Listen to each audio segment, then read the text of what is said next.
فرماندارا یکینیم پاراستنا جنیه پجه زنالین کوبانه درباره سالوگر یکم آبرخودانا تشرینه و ایراده گلور هات پیشکش کرن دا آخوی گوت روح تشرینه 49 سال پیش دا دیار کر و ری چادیرو که گوهراند. ترکیه و کومین پارلمانتر انگریزایی و ده حشت کانون ده سود ورگرد و ایریشی باکو روجلات سوریه گر. یک جهرمی که هاتن هدف گرتن جبرگرینگی آویا ژئوپلیتیک بنداوا تشرین و در دور آوی بو. سالک پشتی بر خودانا تشرینی فرمانداریا یکینیم پارستنا جنیه پجه زنارین کوبانی بویرین و سرزمی پار وکر. زنارین کوبانی دیار کرد شر گل بنداوا تشرینی هات کرن به برخودان و بریارداری که مزن هاتم شاندن. آستا ناو دولتی دا داستا هرمی دا روح کی دعوا کرن هیجان کی دعوا کرن سکنه کی دعوا کرن کی افد بندا ودا هر کسی لبر جوا دیتو و براستیجی به همی پیکاتین هی هر کسی هلوسا خا سکنه خا بیکو ترسی ناس بکه بیکو قایگه کی جیان بکه بیکو گاف پاشتا باویجه لبنداوه یکیته که خدانا آوا کرن. زنارین کوبانی بالکشان سر روشاکو پشتی هلوشینا رژیما باستن آوا گل چی بو و بحثا پیمانا ده آداره یادنا برا قصد و حکومت آوا گویز کر. هیوی و بندواری و باوریا همو گلان امدکارم بیجن تیک بر.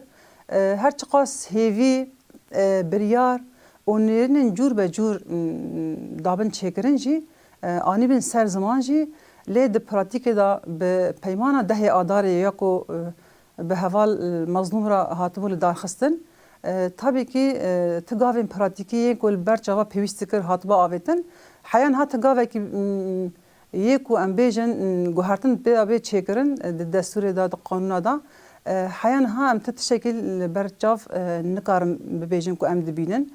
زنارین کوبانی دیار کرد که حکومت کومافی جنام به تایبەتی ناسنگه نکاره راوا بوگوت. و ایدید خازه ایدید مال خدا دولت خدا راحت جیان بکه. لی اما ایرو ام دبینن حکومت هایی به فراست و ذهنیت یا کو نها فرض که سیستم کی مرکزیه حتی نها جنیت دا بلا قبول نکیه. ذهنیت کو های ذهنیت کی پاشفوریه.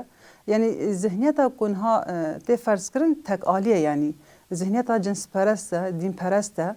زنارین کوبانی بالکشان سر بر خدانای پهجی و قصدی یا لدیجی کنسپت یک رنگ آگوها ولتداین لسوریه و رپیکانین. aslında her kesire got rastiya min eve rojin destpêkê zimanê wî pir nerm bû sekinê wan pir cuda bû lê